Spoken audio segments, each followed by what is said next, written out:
That was a nice move by Pipkins, taking it right to the rack himself. Wide open three, left wing, and it's good. Nylon, the dunk likes that, Matt. A three from the right side, and it's good! The one, Pipkins, the man, yet again. Hello and welcome to the Flex. We're back. It's been a while. I'm your host, Matt St. Jean, here alongside Joe Howie, and returning to the show, it's Captain Xavier. Welcome back. Hey, fellas, good to be back. Thanks for having me. It has been a while. Last time we talked to you, we were prepping for what was, at the time, a Providence Xavier Big East opener, which was then canceled because of COVID. And now we're looking at a game this Sunday, the 11 a.m. game out of the Cintas Center. Get your mimosas ready for this one. 11 a.m. Sunday Big East basketball. I'm all in. Well said. You can't beat kegs and eggs, man. Let's go. Let's go. Oh man, I've been looking for the prep for this. I've been trying to find a stat on either one of these teams for morning tip-off games, and I'm coming up empty. So Good luck. yeah, I wish I had a stat for you on that one and how these teams have done in games like that. I can tell you the Friars have played pretty well this season, coming off of a break, coming off of an extended break. So they had the week off. Played last Saturday against Creighton, that tough home loss by 2 points. Christian Bishop with the dunk late. Now, Xavier, you guys are coming off a tough win, grinded out win over St. John's. I saw your Twitter going all throughout that one. That looked like a frustrating game. Fill us in. What happened? Yeah, that was tough. It's been a weird stretch. I mean, Xavier started this season crazy hot. You mentioned 11 o'clock games. Actually, our first 3 games of the season were in 3 days at noon at the Xavier Invitational. So we played kind of early, so we'll see what happens. But Xavier started this season way above expectations. Our first 8 games, I couldn't have dreamt that would be that good. I mean, we beat Oklahoma by 30. We destroyed them. We beat UC pretty handily. We had some pretty big wins in non-con. Looked really, really good. So we were in pretty good shape. And then coming into conference play, we were going to play you guys. And I felt pretty good about where we were. I mean, we were on fire. Nate Johnson was on fire. Paul Scruggs was on fire. Fremantle was one of the best bigs in the Big East. And then we got COVID. And ever since then, we've been a little off. Our first game back was Creighton.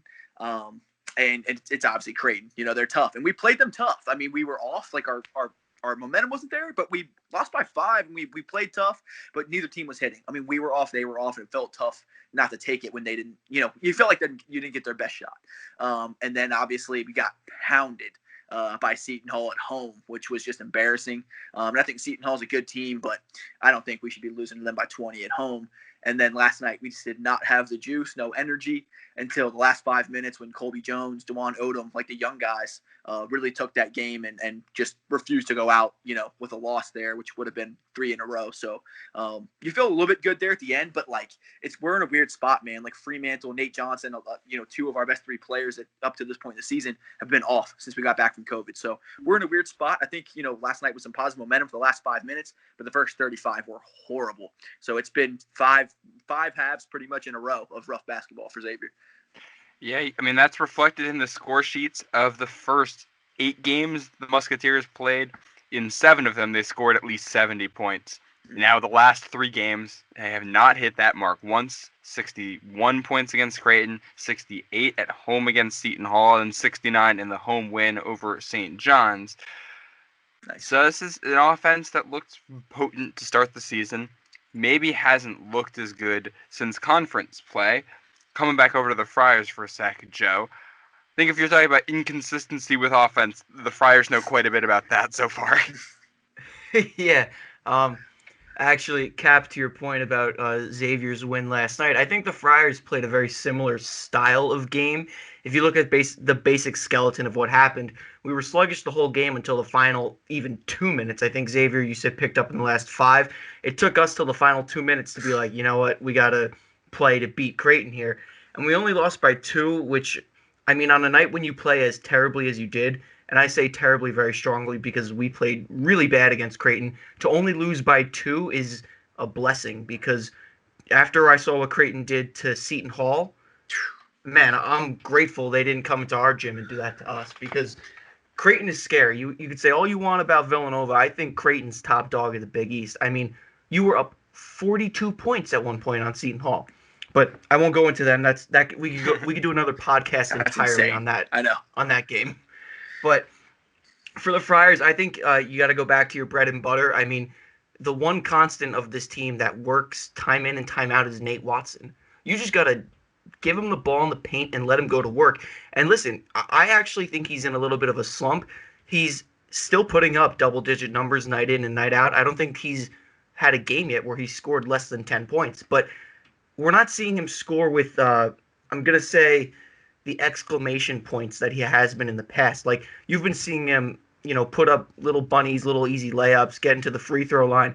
I want Nate to have, like, one of those dominant performances where he puts up, like, 18 points, but he does it in, like, devastating fashion, like slamming dunks, alley-oops. Like, I'm fine with the easy points. I mean, listen, points are points, but I want him to get his confidence back to, get that stroke back going. I feel like he's kind of been quiet. I mean, when Creighton shuts you down in the paint, you have no other option than to put up quiet points. But I think this is a great opportunity. He had a week off after 3 games in 7 days. This is a great opportunity for Nate to get back on track and have a huge game.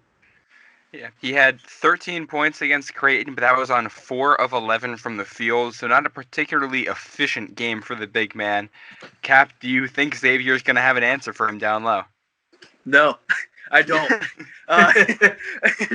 You guys were talking this whole time like, oh my God, if there's one person to get you out of a slump right now, it's Zach Fremantle, who just is not interested in playing post defense. I mean, he's had a really good year so far, but you would not know that by the last 3 games. And even up until the last 3 games, I mean, he was putting up great points. He was rebounding decently well. But he was kind of a cardboard cutout on defense. And not really, that's not, really accurate. It's more of like, he was just not interested in defending the rim. Like, he really was clearly not trying to get in foul trouble. And a lot of like the more imposing physical bigs, he was just kind of like giving them buckets without, I don't really know how to say it any better than that. And he's not super like size. He's not like, he's not going to kill you size-wise. He's probably 6'8", 6'9". He's not super strong. He's not super long. So if he's not going to bring it from a toughness perspective, you're going to score on him. You know what I mean? He's not Ike Obiagu. He can't just just come out of nowhere and block shots. He has the ability to do it. He did it last year all the time as a freshman. Blocked like 7 shots against UConn or something crazy like that. But he's just not. He's not interested in being physical on defense in the post right now. And I think with a guy like Nate, who's got him size-wise, got him athletic-wise, I just don't see how he stops him. And I think Steele's going to go to a lot of Brian Griffin because Fremantle was just completely disengaged the entire St. John's game, which was weird for one of your team captains. Jason Carter played his ass off, 16 rebounds last night. He's been the best defender in the post on the team, and Brian Griffin's playing good right now too. So as good as Fremantle is, I mean, a lot of people say he's the consensus best player. I think it's Scruggs, but going into the season, people thought it was Fremantle. I think he's going to see some bench tomorrow unless he wants to bring the lunch pail. Yeah, I think it's definitely shocking to look at the box score. You see only 5 points on 21 minutes for Fremantle. You never see a guy of that stature playing that short. I will say one other thing that stands out to me. The sophomores are the guys that kind of led the way for Xavier all throughout non-conference. And when you talk in the offseason about this team, where's Kiki Tandy right now? What's he up to? Dude, it's insane right now. I think there's a lot of factors at play here. This was going to be a deep team regardless. And then too, you talk about Dwan Odom. He's the best recruit we've had on campus since Trayvon Blewett was here, top 50 recruit. Colby Jones has been kind of like Edmund Sumner, kind of. I don't know if you remember Edmund Sumner, but he was way better than his ranking. Colby Jones is way better than his ranking. Colby Jones is a stud. He's inversed himself in the starting lineup, and I don't think he's going to give that up. He was the best player in the court last night for Xavier, scored 16 points as a freshman. So there's just guys playing harder, and Tandy's a stud, man. Tandy's got ridiculous star potential. I think he's the most explosive scorer on the roster without question, and I think he had over 20 points in 2 of the first 4 games of the season. But flat out, Travis Steele will say it, Dwan Odom's outplaying him. Dwan Odom wants it more. Dwan Odom's bringing it on defense. Dwan Odom's way more engaged, and he's not the explosive scorer, especially shooting the ball. But God, Dwan Odom's a freak, man. I mean, he had that ridiculous alley-oop that he finished that would have gone in the stands had he not caught it to close the game out last night. I mean, he's a monster. He's just not. He can't shoot. He just can't shoot the three ball to save his life. He's Ben Simmons with the three ball. It's completely broken. But flat out, I mean, Tandy just hasn't brought the mentality, and because I think he thought that it was his position this year, and no one was going to take it. But Dwan Odom's outplaying him. Colby Jones is outplaying him. There's guys behind him that just want it more. You can tell he's just not engaged, and there's something off with him right now. Yeah, I think one of the things you notice looking at both of these teams too is there's a lot of depth, but also in part because there's a lot of inconsistency and there's a lot of rotations that are still being figured out.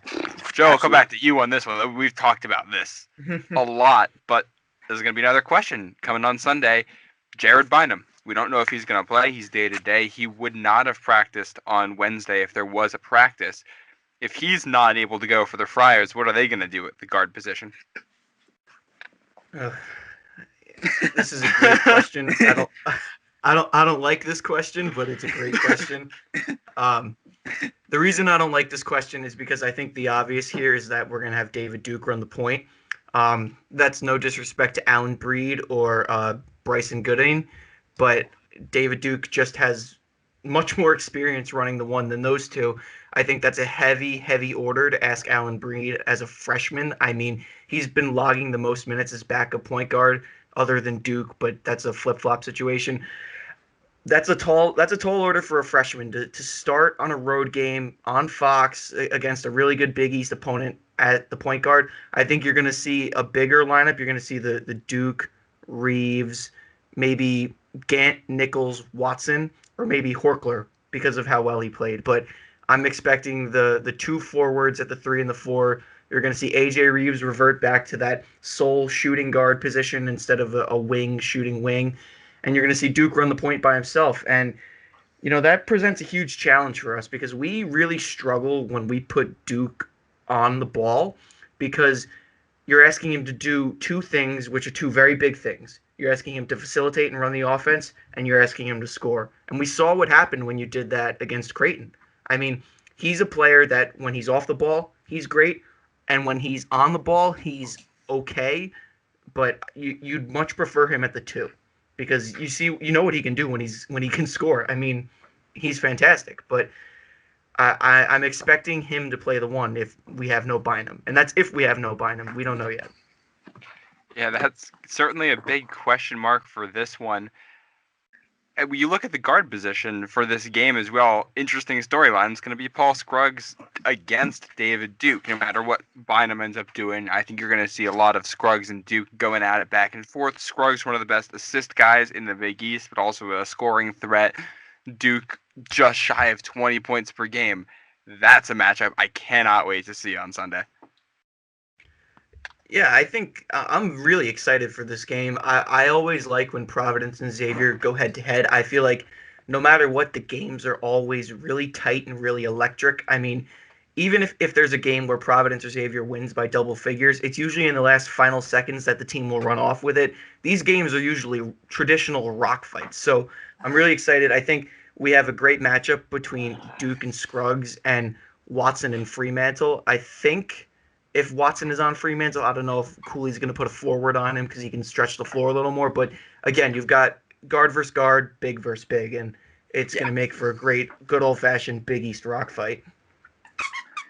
Like a classic NBA Jam matchup, kind of like Watson, Duke, Scruggs, Fremantle. That could be fun. We'll see. Oh, man. Fremantle and Watson is going to be... Ooh. I don't know if either is going to be able to stop the other. No, because they're both horrible.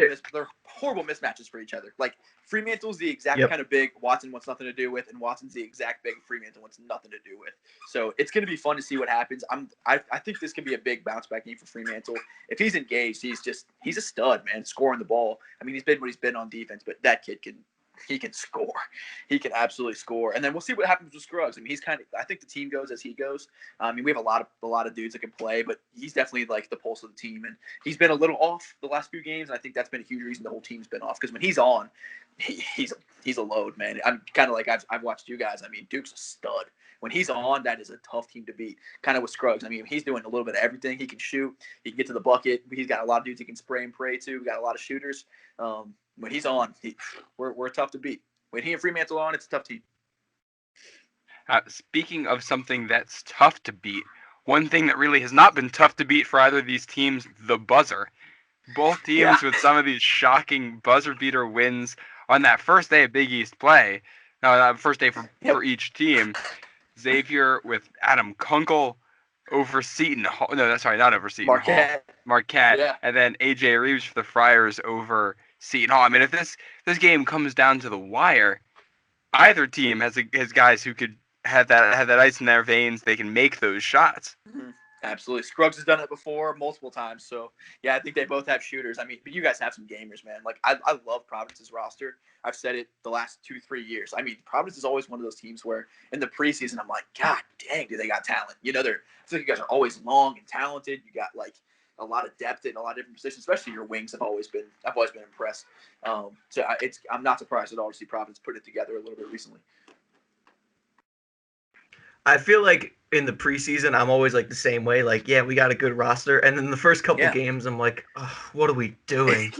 Like, I do the same thing. I feel like we take the last 2 seasons. I'm like, what is Providence doing? Like, I would pick you guys like third, or like sometimes like I'm like, man, it would surprise me they get second, and then like the first like 6 games, I'm like, what are they doing with like Canisius, whoever the hell they're playing right now? Like, what is happening? I know, but and then you guys always figure it out. Like, of course, like against Xavier, I'm like, this is not the team I saw go like 8-5 in the preseason, like in the non-con. Like, what is happening? Yeah, I mean, last year. Yeah. Oh my goodness. Bill Raff said it last night on the Creighton Seton Hall broadcast. He said Providence always figures it out late in the season, and he's right, because at that point, like that January to February transition, Cooley knows his rotation and he knows his go-to guys. It only takes him like 3 months to get there, though. Like that's the only issue I have with this team is it's like everyone knows before the season who the guys are, except for them. Like it takes the whole team 3 months to be like, oh, I'm the guy. Like Lawan Pipkins was like, oh, you brought me here for 1 year. I guess I should start playing well, but I don't know. You guys are the anti-Marquette. Like Marquette, like starts the season on fire. And like, oh my God, this seems to be incredible. Then they just are absolutely dog crap. Like by the end of the season, and then Providence like starts off. I'm like, woof. Are they even going to be like 10th? And then you guys end up being really, really good. So I just like love how you guys are complete opposites. Yeah. Oh my goodness. Yeah, Marquette, I hate Marquette. Yeah, they're the worst. They're 2-4 in Big East play right now. They had a fantastic non-con. Like they had 2 huge wins. Yeah, I know. They had coming into conference play. They had the Big East's best non-conference win. Yeah, they had that huge Wisconsin win. They also beat Creighton. Like, I know they were in a fantastic spot. I know, but they're crapping it down the toilet per usual. And they had that big. I think that's coaching. Well, yeah, Wojo gonna Wojo, boys. You got to be a certain kind of crazy to slap the floor as a head coach. I have to say, with all like, you are welcome at literally any bar in Providence. If you're talking about the Friars like this, you sound like every Friars fan we know. That's hilarious. I'm here for it, and I'm apparently not gonna be that popular with UConn fans tonight. So might lose a lot of my following, but I can live with that. You don't want to be popular with UConn fans. Who wants that? The only thing is that's like 1,000 of my followers. Oof. Yeah, I was Captain UConn for a second. UConn has a very rabid fan base. That's an understatement. Those dudes are wild. Holy crap, they're wild. You guys have not had your first game back in the Big East against them yet. We haven't. That's going to be insane. I mean, we brought them to double overtime last year, and it was absolutely ridiculous. And then, obviously, all the UConn Xavier crap on Twitter. And I said this all season. Like, the game I'm looking forward to the most, the non-Xavier game, is easily both Providence UConn games. Like, hands down. Can't wait. Because we got bad blood with them more than anybody else. They hate each other. They hate each other. It's awesome. And that's what the Big East needed. Because the Big East right now, until UConn, really didn't have any true rivalries, to be honest with you. I mean, there was a lot of teams that wanted to beat each other, but it was like a love fest, Like, I'm here for two teams that freaking despise each other. Like, I'm here for that. Let's go. I agree with you. I always hated the solidarity in the Big East. Like, oh, you want them to win in the non-conference? Like I hate Villanova and I hate playing them, and I hate watching them win. I know. I'm not about solid, and I hate Marquette. I think Dave Lato is not a great coach. I think he has great pieces, and he always fails to use them. So I'm like completely opposed to the solidarity in the Big East. I'm like, these are your rivals. Like, think of it this way: URI is a rival. I don't want to see URI succeed. Like, Same why here. is it different in conference? Yeah, but Cincinnati's to your point, 3-6. I love it. Yeah. Yeah. To your point about the Providence UConn rivalry, I think having Dan Hurley and Ed Cooley meet twice a year adds another layer to this, because back to URI again, Dan Hurley and Ed Cooley hated each other at the Providence URI games, and now they have to play twice. So it's not like it's just one and done. It's like if Providence sneaks away with a good win, Dan Hurley can come back angry, or if UConn sneaks away with a good win, we can come back angry. It's going to be punch, counter punch. I can't wait. It's so many layers. Awesome. You know what? And Dan Hurley's a psychopath, too, so it's going to be good theater. Yeah, the Friars get UConn twice in 6 days later in the season, too. February 10th in Providence, and then February 16th at UConn. So that's a quick turnaround. I'm going to go pop some popcorn right now thinking about it, man. Let's go. Oh man, that's gonna be. These are the games. Like, we're not gonna get it this year, but next season when you've got fans back in these buildings, oh boy. Oh, and the Big East tournament with UConn in it too. Like, oh man, it's gonna be insane. Give it to me. I need it.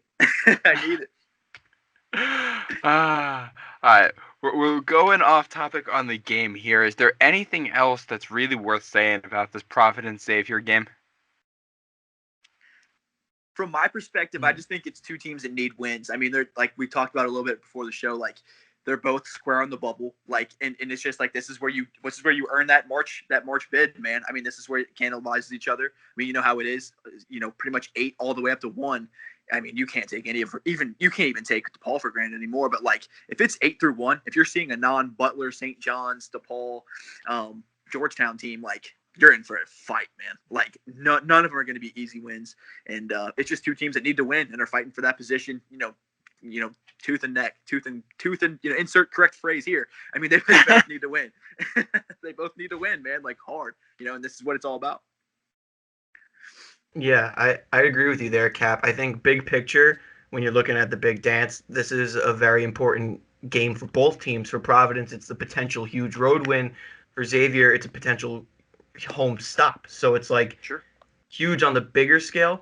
But in terms of recent games, Providence coming off of a tough loss, so there's more of a sense of urgency to bounce back. And Xavier coming off of a tough win. And it's a win, but it's one of those wins where you walk away and you're like, damn, that sucked. That didn't feel didn't feel good. So no, absolutely not. Yep.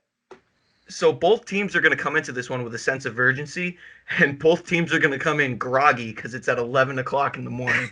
And it's two athletic, like, nasty teams too, man. It's going to be fun basketball. It's going to be really, really fun basketball. I hope the refs let them play. It's going to be a fun game.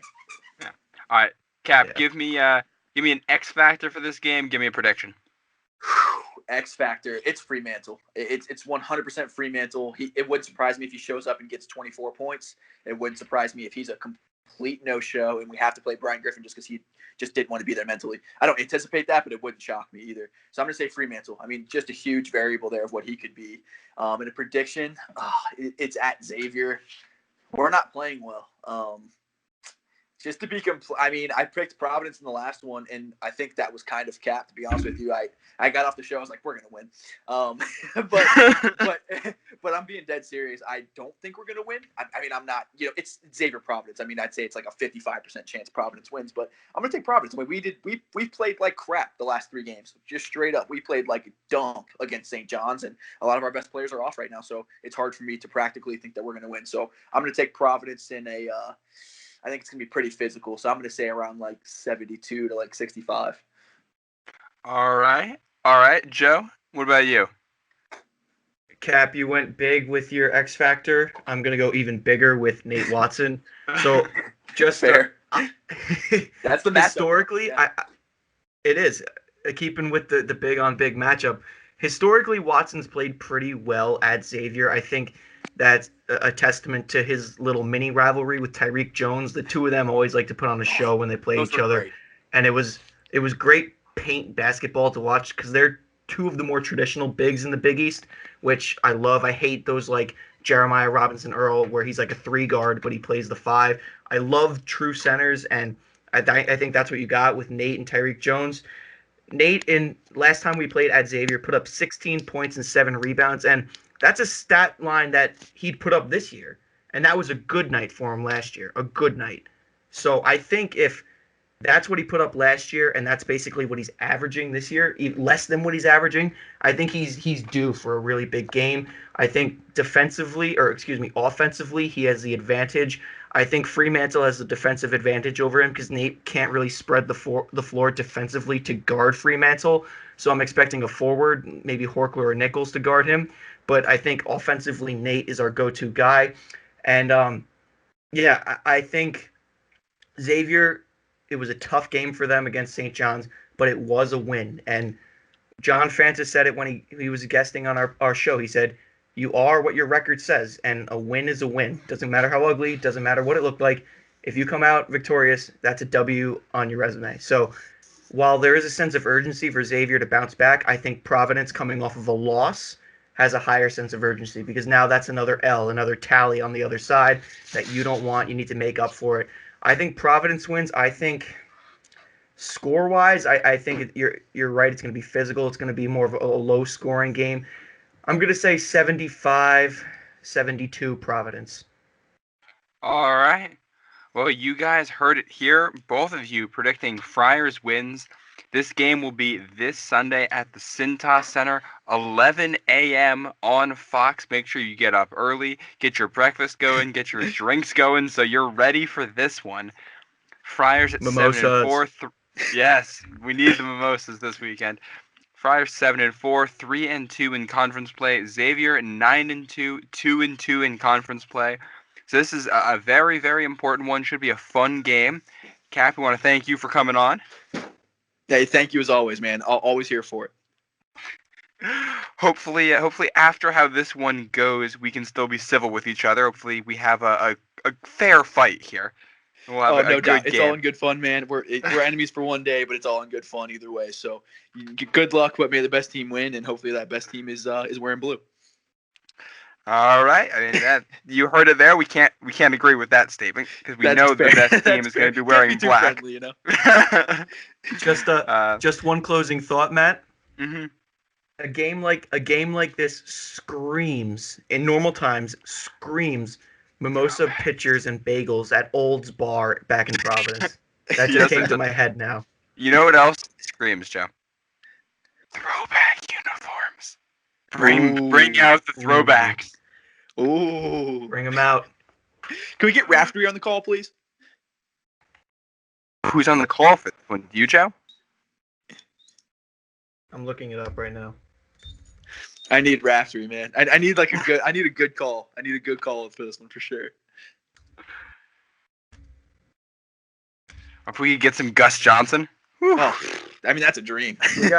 I'll take Gus whenever I can get him. I was just trying to be realistic. It's not coming up. My computer's. It's all good. Yeah. Well, we're not helpful on that front, but hopefully, wherever you're listening to this, you can look it up if you're interested, or you're going to find out when you turn your TV on. So go watch this one, but make sure you tune in. Make sure you go follow Cap and the Roll Blob podcast. Correct. You nailed it. Nice job. Thank you. Make sure you go give them a follow. Go give them your support. They do great work over there. And make sure you come back to the Flex after this one for your post-game reactions. Once again, the game is 11 a.m. on Sunday. Friars against Musketeers. For Joe and Cap, I'm Matt St. Jean, and thank you for listening to the Flex. Go Friars.